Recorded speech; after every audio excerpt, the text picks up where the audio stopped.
also on the prison. They took us to the prison. We've been outside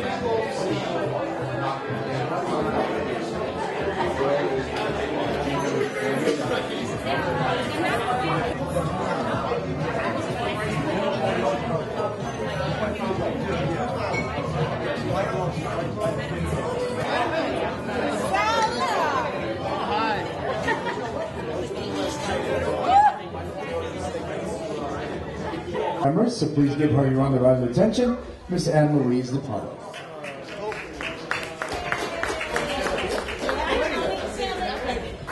Hi everybody. It's not going to be anything too formal, but I just have to say I love John Sargenti's voice, and if anybody calls my office and is put on hold, they will hear his voice. I welcome everybody today. Thank you for participating. I really appreciate your support. This is our charity event on a charity that is very dear to my heart. It's for Good Counsel Homes, and we are very privileged to have one of the founder of Good Counsel Homes, along with Father Groeschel, who had founded Good Counsel. Now, Good Counsel Homes started originally in Staten Island. Unfortunately, the house in Staten Island recently had to close because of lack of funds, and they in need of renovations. They also have some homes in New Jersey as well. So our goal is for them to be able to reopen the Staten Island home, which is in by St. Mary's, which is in Rosebank, only a few blocks from here. Basically, I want to tell you about our group. It's Richmond County Referral Source, Inc. It's a networking group where each professional business, there's one person per business, real estate, certain aspects of law, different types of business. And what we pride ourselves on is our integrity, our professionalism, our expertise, our support of each other, our resources for each other, but most importantly, and what this event tonight shows, is that we want to do community service, and we want to do charity service. We want to help and bring ourselves together to do together what we can't do alone in terms of trying to support charitable causes on Staten Island. So this is one of our first really major charitable events, and I want to thank everybody for participating. And without further ado, I would like to introduce Chris Bell, who is one of the founders of Good Counsel Homes.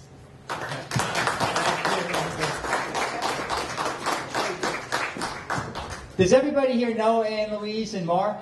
Aren't they great? I really want to thank you both very much and publicly for putting this together and for bringing everybody together here. My name is Chris Bell, and it didn't seem like too many years ago, but it was actually in the early 80s. I was living and working in Times Square, helping homeless and runaway kids at Covenant House. And it was there that I saw for the first time young women who were pregnant or had children and no place to go. And I started saying, why doesn't somebody do something to help a young mother with a child? Because is there anybody more vulnerable than a young mother who has an infant or a toddler? Or a mother especially who wants to go back to school or find a job and to better herself. And I knew of a number of homes and places for young men who were in their early 20s, mid-20s, who maybe had a rough start in life, that were able to pick up and take the next good step in their life. But I didn't know of one bed, one home, one program that would take in a young mother and a baby. So I turned to this priest friend of mine, Father Benedict Groeschel, and I said, why doesn't somebody do something? And he looked at me and he said, well, Chris, if you're going to complain about it so much, maybe you ought to do something about it. And then he made me an offer I couldn't refuse. He said, I'll help you. He said, I'll help you start a home for mothers and babies. And at that time, I was 27, I was single, I was never married, and I admit I was really frightened by the thought of all these diapers. You know, who's going to take care of these diapers? But I did think if it was God's work, He would help me get over this fear. And without, all the long story that went into it, I actually wound up opening the first home in a small convent in Hoboken at a parish that happened to be called St. Francis. And shortly after that, I was told about this empty convent at St. Mary's in Rosebank. And the pastor then, Father Shine, said, why don't you come here and do something? Everybody turn off your cell phones, right? Okay. And then Father Shine and a lot of people on Staten Island, they said, Chris, we need a home here. Why don't you do something? And we moved into this empty convent. It didn't need too much renovations. The nuns had moved out maybe a couple of years before, but they didn't have any, they didn't leave any high chairs or playpens or cribs. I don't know why, but they just left the house vacant. So we had to baby-proof the house. We begged and borrowed and bought with what little money we had, what the kids needed.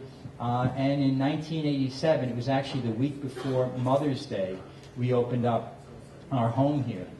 And I'm sorry, it was the week before Thanksgiving. And it's been open since. And we would help women go back to school and to find jobs. That's our whole program. They can stay with us for a year. And while they're with us, we're also doing life skill programs, teaching them about, personal finance, opening up a checking account. But what I really learned from the moms is how devastating and difficult their lives are.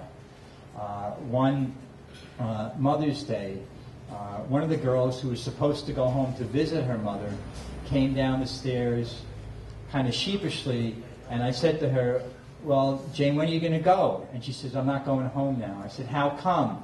She said, well, my mother says she's got everybody else coming over today, and it's going to be very busy around the house, and that I should really stay where I am. I can come over another day. And what that really meant was her mother was embarrassed that this daughter of hers had a baby, and had a little baby out of wedlock. And even though people talk about, well, sex is so open, we talk about everything, who doesn't have who's not married, doesn't have a child, it's still embarrassing. And it's still difficult for families to accept. And this was a family where there was a mother and a father. Most of the mothers who come to us do not really know who their father is. And I don't mean that they don't know his name, but they don't know him as a man who is there for them, who's with them, who's supportive of them. So we've opened up 5 homes. We have a house in Lower Westchester in Harrison, New York, which is specifically for women who have drug addiction and mental health problems. We also have a home in the South Bronx, one in Spring Valley, New York, which is in Rockland County. It's a very residential area. It's really not that much different than the one here on Staten Island. And then most recently we opened up a home in Riverside, New Jersey, just outside of Camden. Camden is one of America's poorest and most violent cities. And in all of our homes, we're helping women go back to school, to find jobs, to try to better themselves. And while they're with us, they're taking life skill programs that we offer them in the homes. Cooking, cleaning, child growth and development. Things that you normally learn in a family from your parents, from your close friends, from others who love you. And our moms don't have that other people in their lives. So we become their families. We do a lot more. There's a lot more I could tell you, but what I'm asking you to do today, because last year the economy obviously has been so bad, we really just had to make a decision to let go of one of the homes. And this was technically the smallest. We have 8 beds here. We could squeeze 9 when we sleep a mother in the chapel, but we didn't have enough funds to keep going. And I need at least $200,000 to reopen this home, which it would be wonderful if I can get it tonight, but understanding that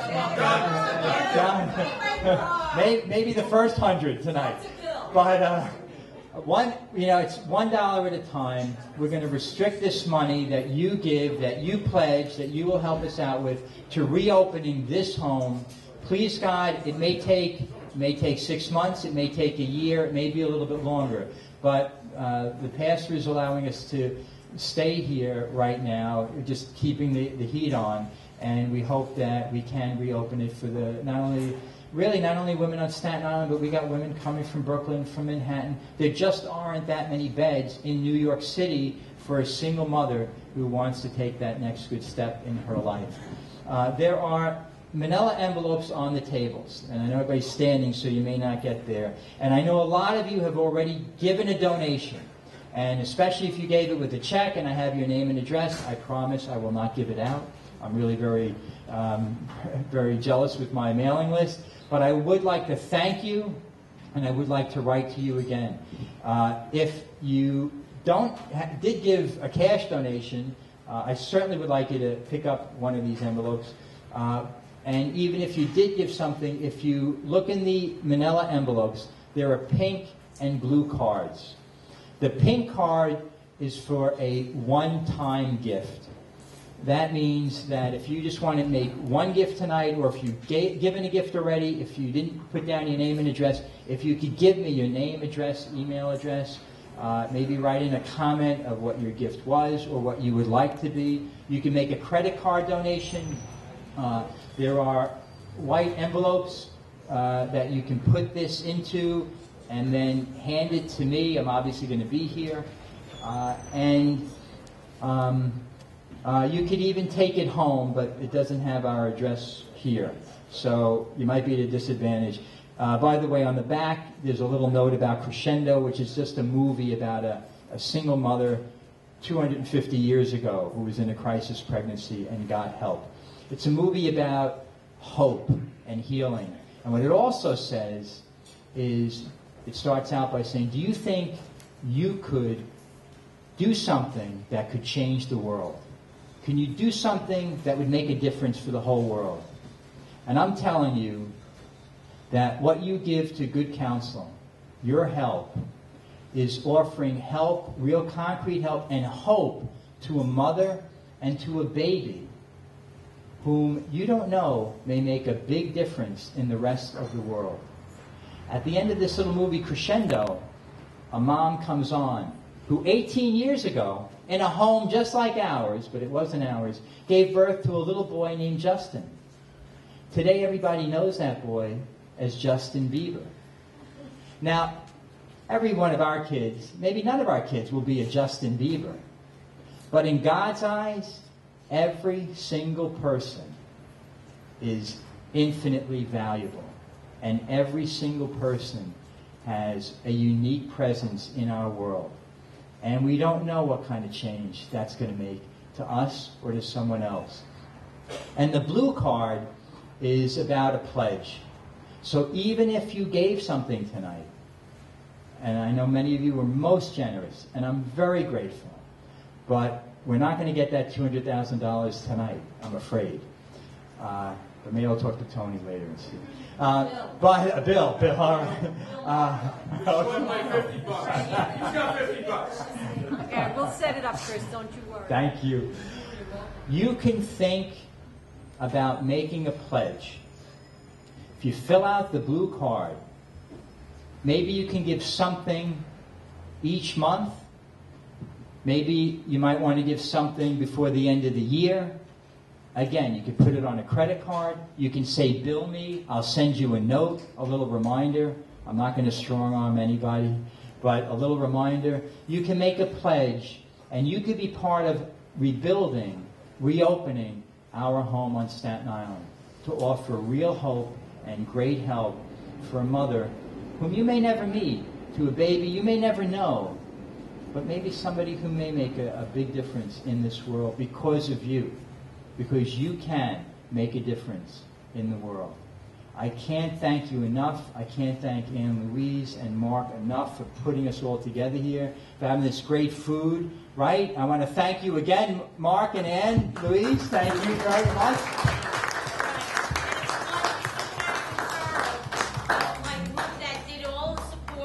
They participated. Everybody who's part of the group, would you raise your hand quickly? Everybody part of the group. Let's give them a hand. Give us a hand. So thank you. Please take a card and let's talk. I'll be here for a while. Thanks for. God bless you. God bless you. Hey,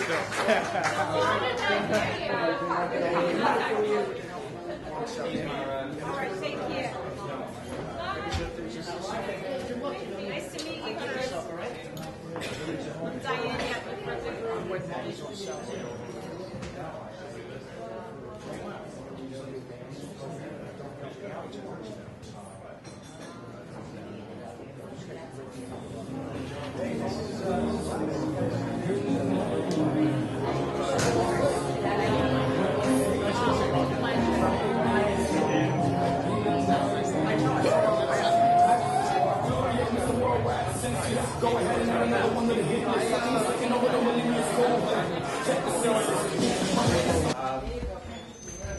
Kimberly Thomas, who's one of our case managers in the Bronx, came down with Iris, who is the mother of twins.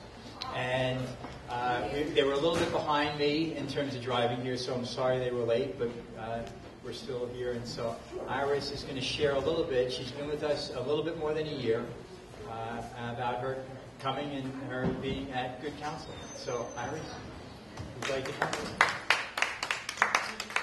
And this is the first time you've done this, right? No. So, oh, no. Okay. No. She's a pro. So you're a pro. You're good. You're good. Good evening. I'm Iris, and I'm the mother, as Chris Bell just said, of twin boys. Their names are Dean and Sam. If you want to see pictures, I have them on my phone. How old are they? They're 10 months old today. Aww. 10 months. I just left them crawling all over the floor and getting into trouble. Cute puppies. But Good Counsel has provided a home for me and my baby boys. I was a web developer at an online magazine and living with my husband in a small apartment. We were living paycheck to paycheck and on the razor edge of financial ruin. Then I found out I was pregnant. I had to resign from my job when I began suffering from severe morning sickness. Without a job, I lost my apartment and became homeless. Good Counsel took me in the very day I had to leave my apartment. The twins were not an easy pregnancy, and I'm going to repeat that. They were not an easy pregnancy. I couldn't climb stairs, eat or drink regularly, basically take care of myself. I was in and out of the hospital in the early days and spent my last trimester in the hospital bed. Good Counsel supported me during all of that. My boys arrived on June 24th and at only 4 pounds each. They had to spend the first 2 weeks of their life in the NICU learning how to suckle, gain weight, and keep their own body temperature. Again, the staff at Good Counsel was there for me. My little babies aren't so little anymore. Today, they're 10 months old. They're thriving, standing up in the crib, sitting on their own, and even crawling. So, Good Counsel has been a wonderful blessing for me and my children. Thank you. Oh, thank you.